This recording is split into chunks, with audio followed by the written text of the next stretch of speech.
All of us want to make a difference. As veterans, we committed to protect our country. We served and sacrificed for the things that mattered most. Those experiences shaped our lives, even if it isn't always obvious to those around us. And now that we've served, our commitments have taken on a new meaning. We're husbands, wives, parents, friends, and neighbors, but sometimes we still feel alone. We forget that our biggest challenge can be to ask for support when we need it. The Veterans Crisis Line is here for all veterans, service members, and their loved ones. Dial 1-800-273-8255 and press 1. Chat online at veteranscrisisline.net or text 838-255. It matters.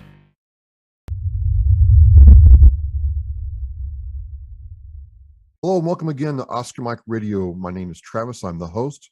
Oscar Mike Radio is part of the Hoobazoo Network. You can find out more on hoobazoo.com. And as always, I want to thank my sponsors who generously support me with everything they do. Joyce ASEC of ASEC Real Estate, Reaper Detailing and Power Washing. And my supporters, Semper Savage, Bottom Gun Coffee, and Caisson Shaving Company.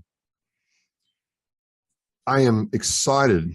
We're dropping this in April, and my guest here and I have gotten to know each other over the last couple of weeks, months. And I've talked to filmmakers before. I haven't talked to one like this. I'd like to welcome Michael Olsen to Oscar Mike Radio. Michael, thank you for joining me. Not a problem. It's an honor to be here. We started talking over Facebook, surprise, surprise, not a bad surprise. And I got really interested in your project. And you told me a lot of this formulated during your time in the military. You were an Army veteran, and to what you're doing now. Now, just to start us out, kind of introduce yourself and tell us a little bit about your military career, please. Well, I started out serving in Uncle Sam in 1988. Served in different divisions. I served with 3rd Infantry Division. I served under 82nd. I served with 101st. And my last division was 1st Infantry Division out of Fort Riley. Wow. What were those years like? Because you weren't in like me for 4 years. You spent over 2 decades in the Army. Overall, how would you summarize or flavor your Army life? I can definitely tell you that it's changed it changed during the 22 years I was in. It was more when I first came in, it was more of a do as you're told and don't ask questions. Closer to the end, because the Army understandably wanted to get away from the persona of being mean, I guess, they started changing their training tactics. And it went from, as I said, being a do as you're told, don't ask questions, to do as you're told, do you have any questions? It's not, you're not exaggerating. Like, I've read several, articles and several, things in the Army Times where they made a very conscious choice to change the way the Army did things. And, they'll tell you, of course, that it's for the best, but do you feel like it really improved things, or are they missing something now? No, I think the Army took a good direction. They wanted a smarter Army. They kept up with the evolution of the tech smart type soldier, and really that's where I see the Army's going, because the future battlefield will not be fought hand to hand. It'll be fought electronically. and technologically, there'll be technological battles rather than, you know. Well, how weird is it, right, that now you have people sitting in Arizona flying remote aircraft 2, 3, 4,000 miles away and putting, you know, rounds on target, and not even breaking a sweat. They're in an air conditioned place, and then they go home at night. It just, that part of it, it is strange to me. I never thought I would see that happen. And so you think the Army adapted around that? Yeah, and I got to say, my hats off to those guys, because they got my butt out of a lot of situations. Yeah. So having those drones were beneficial to us and my guys. There were drones on ground in Iraq and Afghanistan, but and people ask me, don't you get jealous of those guys? No. I mean, if truth be told, if I was smart enough, I probably would have gone Air Force. But I'm the kind of guy that likes to be in the thick of it. Even with what's going on right now with Ukraine, I have seriously thought about going over to Ukraine and helping them fight.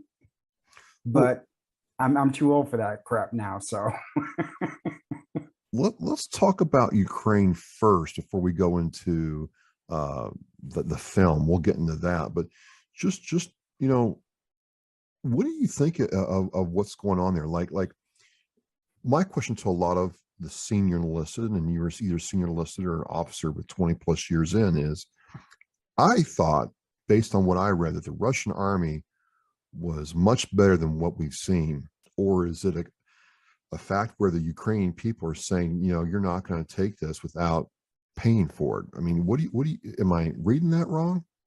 No, you're not reading it wrong. And I've got to say this, I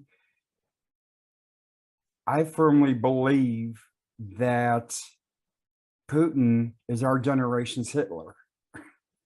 I mean, the comparison is so dead on, in my opinion. I think the Russian army they're not a force to be reckoned with, but I think a lot of the soldiers, the Russian soldiers, are becoming disenchanted because they were lied to. When you're asking them to invade a neighbor like Ukraine, a lot of them have the Ukrainians and the Russians have mutual respect for each other, which is why you see a lot of uproar from the Russian people themselves about protesting this whole situation. They didn't want this. The soldiers don't want this. Ukrainians don't want this. And when people say it's Putin's war, that's exactly what it is. And I think it's a combination of the Russian soldiers hesitant to fight because they feel like they're killing their brother, and it's a combination of that and the fact that Ukrainians are putting up a bigger fight than anybody expected.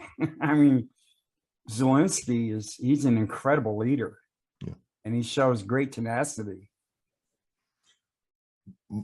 I just get concerned because people, ask me, I'm like, look, I'm not a military expert by any stretch, but I have read a lot of Soviet history about how they do warfare. And I'm like, eventually what they're going to do is just throw numbers at it, and they're going to start leveling towns and infrastructure to prove a point. He's got to save face now. So it's not going to be about keeping the infrastructure intact. It's going to be about leveling the place. And that concerns me greatly because, we haven't seen warfare, to your point, like that since World War II. I think this whole conflict that Putin has gotten himself into, I think it's going to be the death of him. His own people, as I said, are starting to turn on him.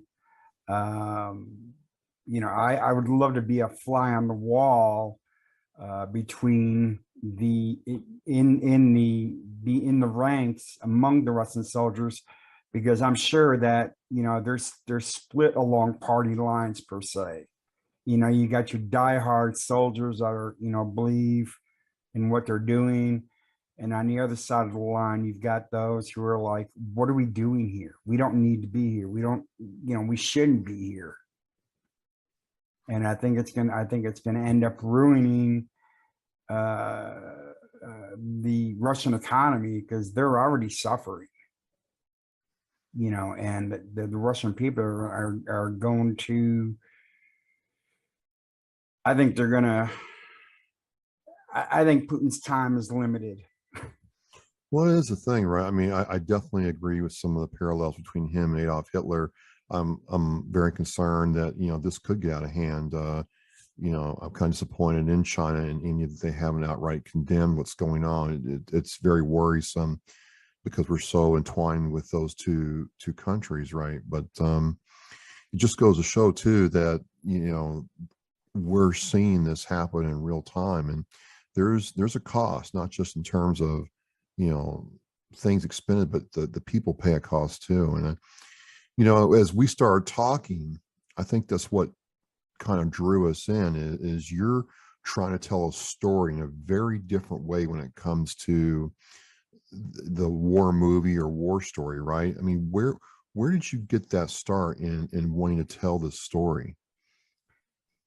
Well, when I retired, when I was medically retired in 2013, I found myself in a familiar boat to a lot of guys who, you know, spend so much time doing what they know, and then all of a sudden they're put out the pasture per se, and they have to find what they're going to do next.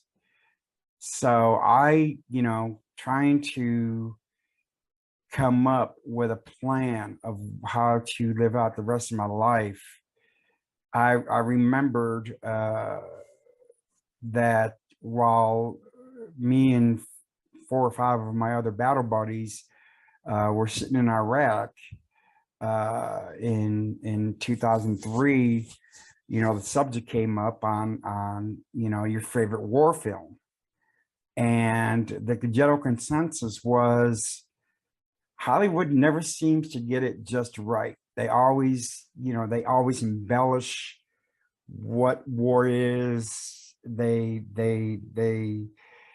never seem to get the facts right. So it was then that I decided, you know what, I'm going to do something that has never been done before. And I ran it by a couple of friends of mine, and they were like, you know what, there's nobody better to tell a war story than a combat veteran himself. Somebody who's been there, done that, got the t-shirt.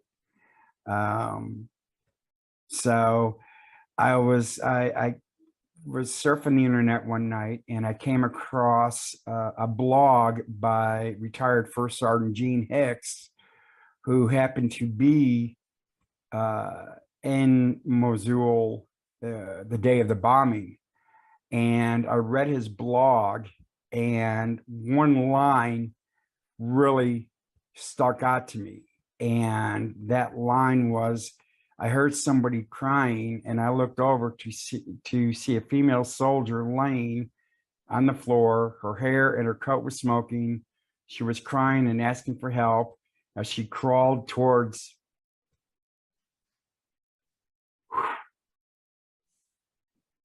her friend who minutes before she was sharing lunch with lay dead. And that line, I knew it. I said to myself, I got to do something with this. So I took that female soldier, I gave her a life, I gave her a family, and I just started writing from the heart. And from the get-go, I wanted to use as much accurate information as I could. You know, the antagonist obviously is Abu Musab al-Zakari. The sniper who takes out one of the characters is an actual sniper who was there at the time, who takes credit for killing 143 American soldiers. I have no doubt in my mind, and I'm confident in saying that this will be the most accurate military action drama ever written based on an actual event. And that drama, ladies and gentlemen, is The Dark Side, and it's written by Michael Olsen, and we're talking now. And you do this. Where did do you have any kind of film background? You're trying to do this movie. Did you study film at all? No, I reverted back to what I was taught in the Army, and that is, if you want to learn how to do something, just go out there and do it. So I taught myself how to write a screenplay. Get out. I taught myself how to do a budget. I taught myself how to do a shooting schedule. I'm basically self-taught on this whole thing. I was smart enough to connect with people who've been in the industry, and I learned from that. This one of the things that kind of drew me into this is you took action. You had this idea and you took action about it. And I thought it was relevant because, for a lot of us veterans, we've been in this PTSD or awareness mindset for a long time now. Now we're trying to take action doing it. And, the story is very different. I don't want to give it away all right here. I want people to watch the movie, but you approach this project from different perspectives that aren't done on TV and movies.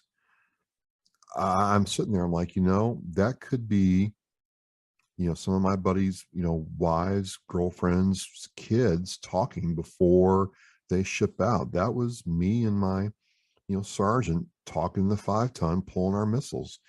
I mean, why don't you think people have done it this way before? I think it's because they're scared. They don't know. I came up with the title Darkside because everybody has a dark side. And soldiers in particular are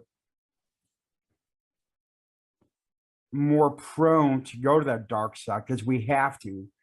It's our survival. It's where we survive.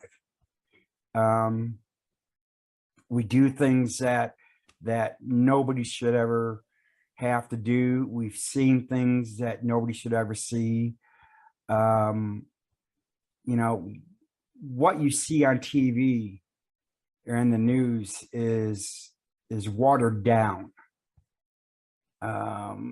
And I think it's time that the true side of what a military family goes through when a loved one is deployed, I think it's about time that be brought to light, because I think people, even though they may not be related, but the common thread is everybody. At the highlight of Operation Iraqi Freedom and Operation Enduring Freedom, everybody knew somebody who was going to Iraq or Afghanistan. And it's hard for these soldiers to talk about it. There's still things that I don't talk about. Yeah. My wife learns more about what I did when I'm sleeping than when I'm awake. No, that happens. Yeah, and I think people really need to understand that post-traumatic stress disorder is a real thing. It is there, and there's residual PTSD, and that has never been shown in any film or television show that I can remember. And residual PTSD affects the family members. the spouses, the children. It's a real thing. That was one of the things that when I got to it, I'm like, okay, click. The light switch went on, the bulb, lit up, and I'm like, oh my God. We've never truly seen someone unpack a conversation between husband and wife about what's going on. I mean, they try to do it in American Sniper a little bit. I think it was glossed over in my view, but not to the way you did it. And it's going to touch some nerves, I think, for people out of the military, but more importantly for husbands and wives in the military. Like you get real. What was that like trying to bring that emotion to what you're doing, Michael? A lot of the scenes, or a majority of the scenes, were hard to write. Had to be. I mean, they hit home.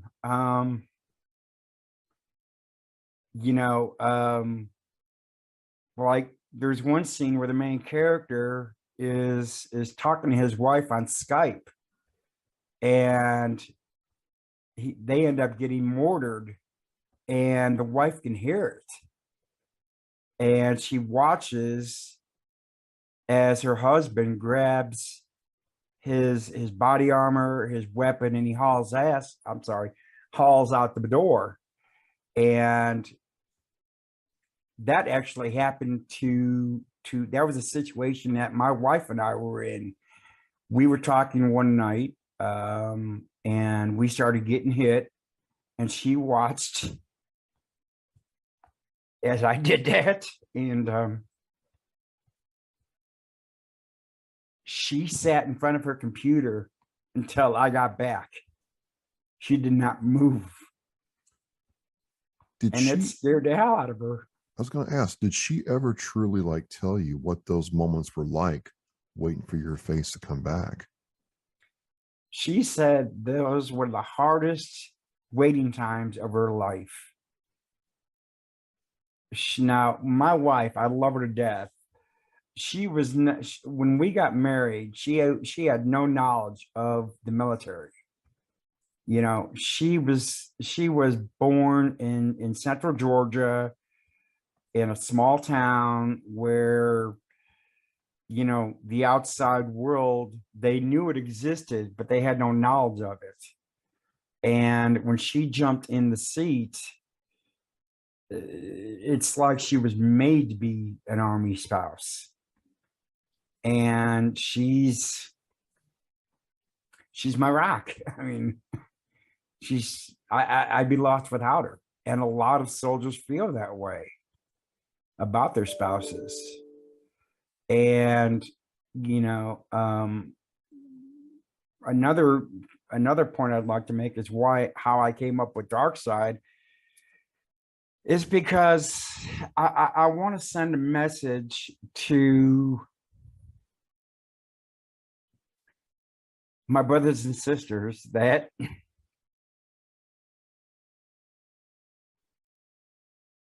there's always a way out. There's always a way out.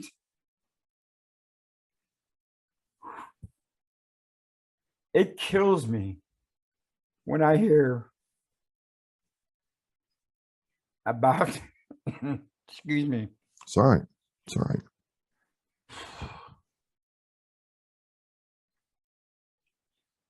About another service member making that final decision.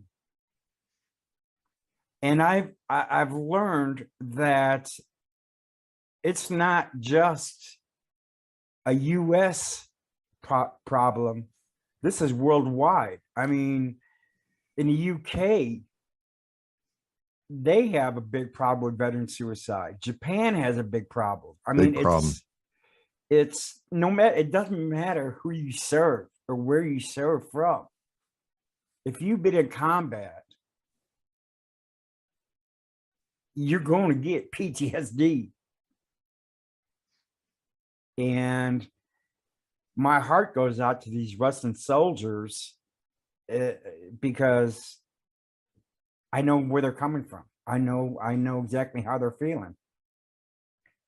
And, you know, that's the message of the dark side, as I said, is twofold. One, to give the audience a real view of what it is to be a soldier, what it is to be married to a soldier, what it is to be the child of a soldier, and to tell my brothers and sisters that there's always a way out. Just because you have that dark side doesn't mean you have to give into it.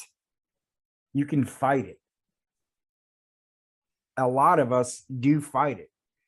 There's a support out there. It is going to trigger a lot of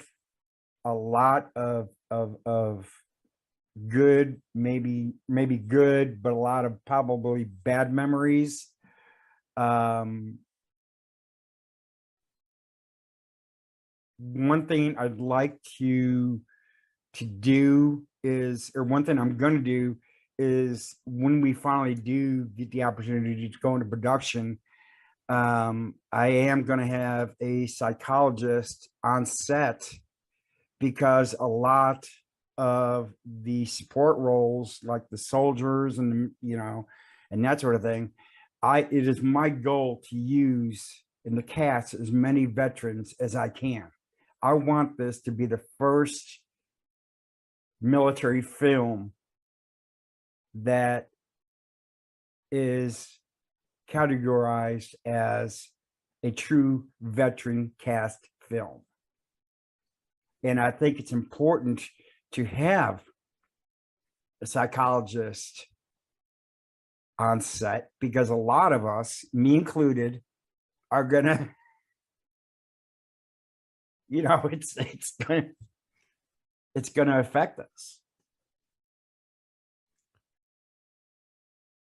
And as you're telling this, as you're going through this, I mean, we could sit here and talk about the technical aspect of it, but I really think it's more important to talk about, you know, what this is bringing up, because, you know, we've talked several times on the phone about certain parts of this, and, you know, certain lines. There's a line, I don't want to give it away, in the first, like, you know, 10 minutes of the film script that I read, that I'm like, hey, Michael, that just, you know, that whole comment about souls just stopped me dead in my tracks. You know, I didn't serve in combat, but, you know, I did lose fellow Marines in peacetime and had to unpack that. That was difficult. I can't imagine what combat is like, right? I never could. But, you know, what I did see, I served with a lot of Desert Storm 1 Marines, you know, before they had the Gulf War syndrome thing fully diagnosed what was going on, right? And so they were changed. They were changed, and I really got impressed upon that. Combat changes you. It does. It does change you, and through no fault of the military, they found themselves having to play catch up. Yeah. You know, because they didn't immediately recognize what being in combat does to a person. You know, they don't realize how it affects a soldier if he sees an enemy combatant laying in the street, and he's skinny as a broomstick, and then he goes back a week later, and the same guy, the same combatant, is 4 times the original size. They didn't realize what that does to a soldier. And, you know, I just think it's about time that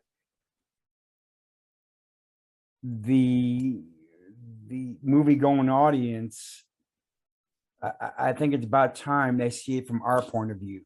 They've seen it from Hollywood's point of view. Now it's time to see it from our point of view. And that's what really kind of got me. And you know, I'm like, okay, hey, Michael, I've never read a script before, really in depth, but that's what, you know, okay, I'm going to read parts of this over and over again until I get it. And as I got through it, I'm like, there's things you're doing in this script that I've watched a lot of more movies. I think my all-time, well, I've got two favorites. I've got Black Hawk Down and Yes. A Bridge Too Far. Oh, yes. Yeah, World War II movie, you know, a lot of big names in that.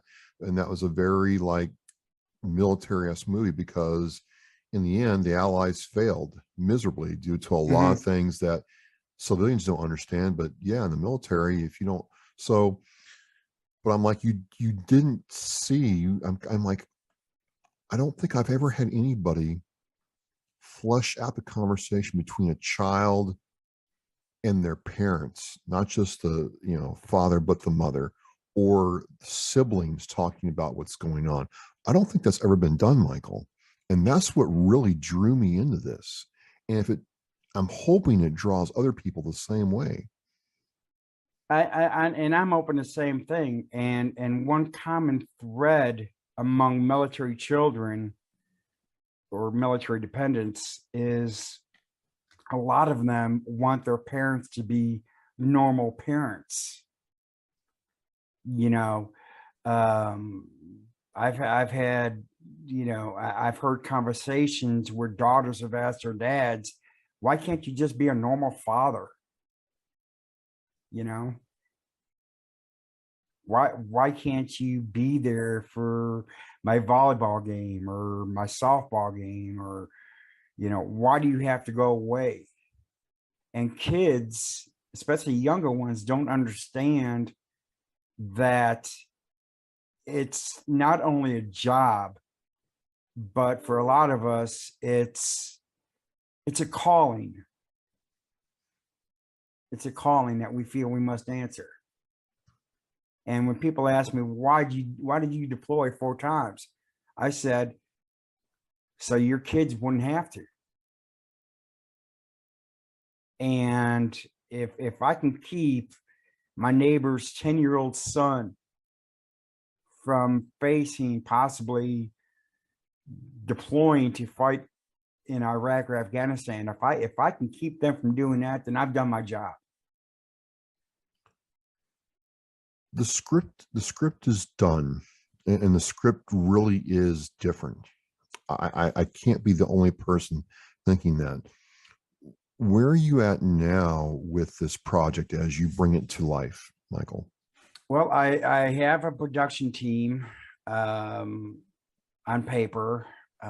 What I'm really looking for is somebody or is people to embrace the fact that this story needs to be told. Oliver Stone read the very first draft, and he even said, this is a story that you need to tell. You need to get this film made as soon as possible. Well, that was 8 years ago. I'm still going at it. I've had a number of doors slammed on my face. I've had a lot of empty promises, but I don't give up. And I will not rest until I see this film made. And what I'm looking for is people to embrace the idea of this film, the messages of this film, and who see and have the same vision of this film that I do. I'm not going to lie. Yes, I'm looking for investors. The budget right now is just about 20 million, but it's not going to be 20 million spent on CGI or or it's not going to go to waste. The 20 million will go to telling a very, very accurate story. You know, this is one of the aspects I absolutely enjoy about being able to do Oscar Mike Radio, is being able to, you know, see these things come to fruition. And it's just because of people like you who do not give up. You know what? And I tell other people, there's people out there, us veterans, who are like, hey, I don't know how to do whatever this is, but I just said, you know what? I'm just going to do it anyway. Mm-hmm. And they never quit. They never stop. They never take no for a final answer, and something beautiful comes out of it. So, you know, I mean, if people want to learn more about the project, there is a Facebook page. If you go into Facebook and search the Darkside, you'll come across my Facebook page. And if you can't, just look me up, send me a message, and I'll hook you up with the Facebook page. And then there's also the darksidefilm.com, which if they go to that website, they can read about, you know, they can read the synopsis of the film. They will be able to learn about the 14 American soldiers that lost their lives that day. They'll be able to learn about what unit they came from, who they were, and what they did. And I just don't want their deaths to go down in vain. You know what I'm saying? They have a story.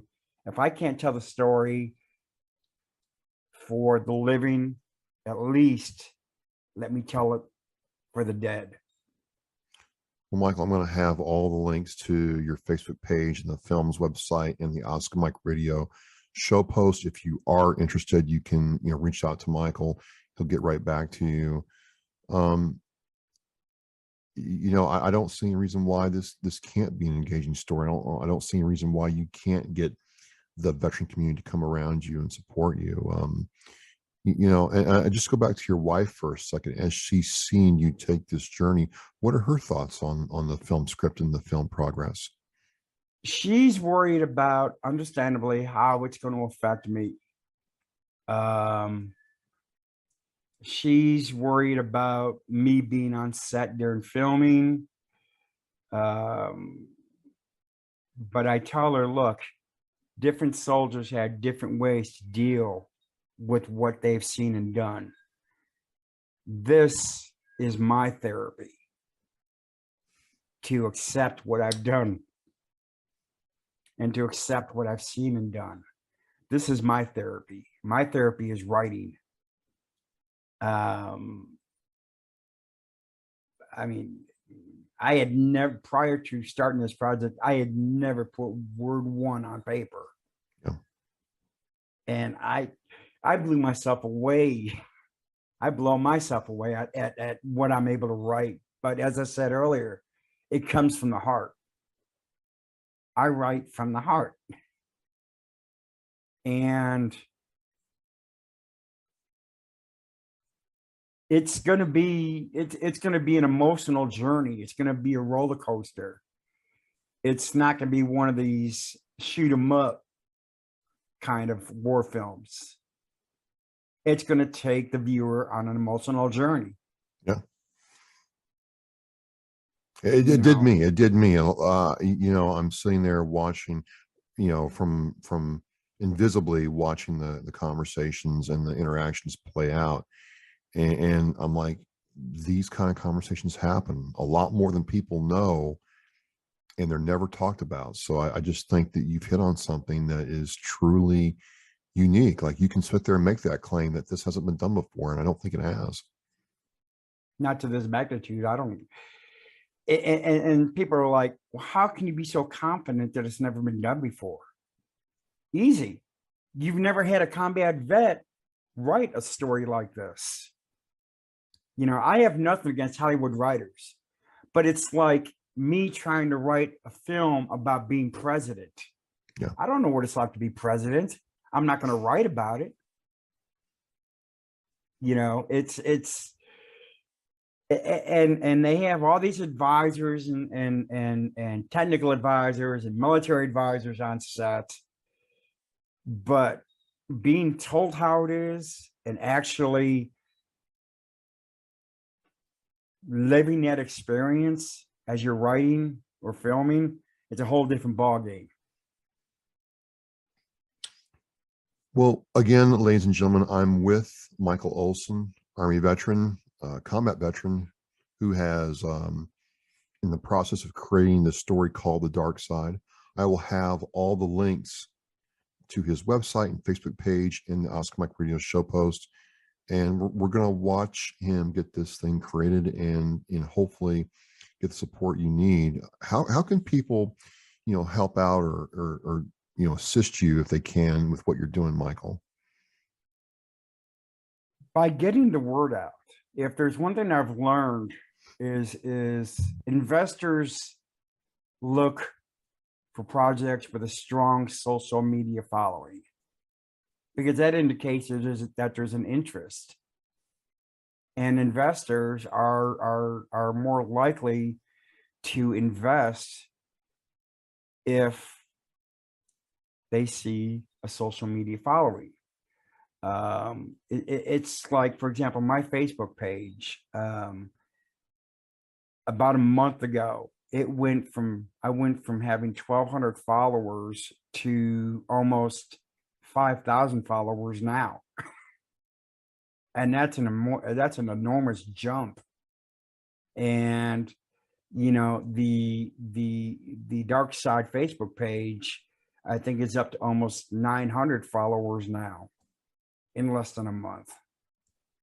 So, the more followers that I can get on social media would increase the chances of getting investors, because it's not just, they just don't look at the story.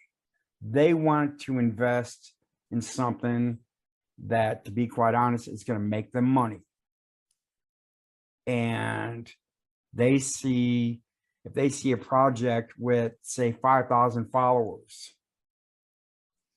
that is an indication to them that maybe this guy's got something here. Yeah.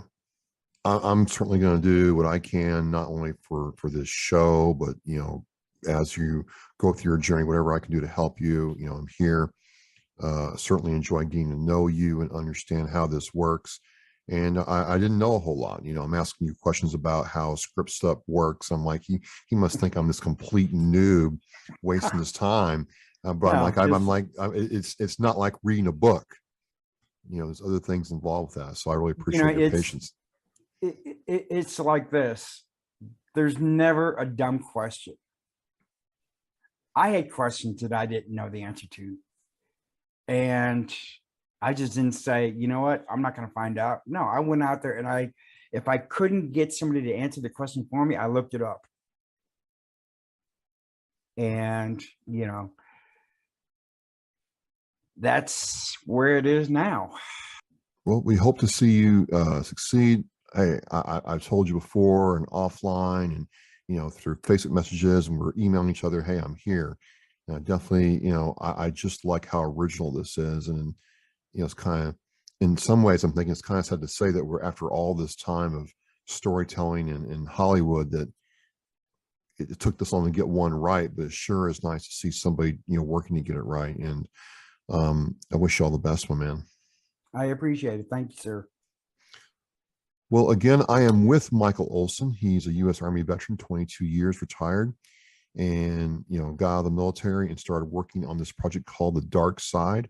I will have the links to the film's website, which you need to check out, and also the Facebook page in the radio show post. You can check it out. Please like, share, and subscribe with your friends and media circles, and let's get this thing made, and let's help Michael on his way.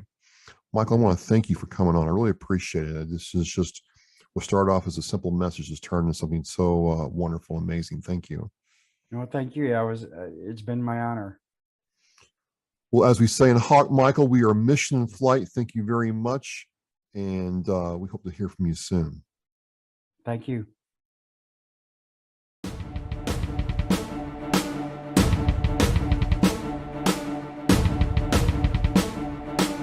want to thank you for joining me and watching Oscar Mike Radio. Now go to OscarMikeRadio.com and click Shop to check out all the cool merchandise from Authentically American. All proceeds go to veteran service organizations. We are Mission in Flight.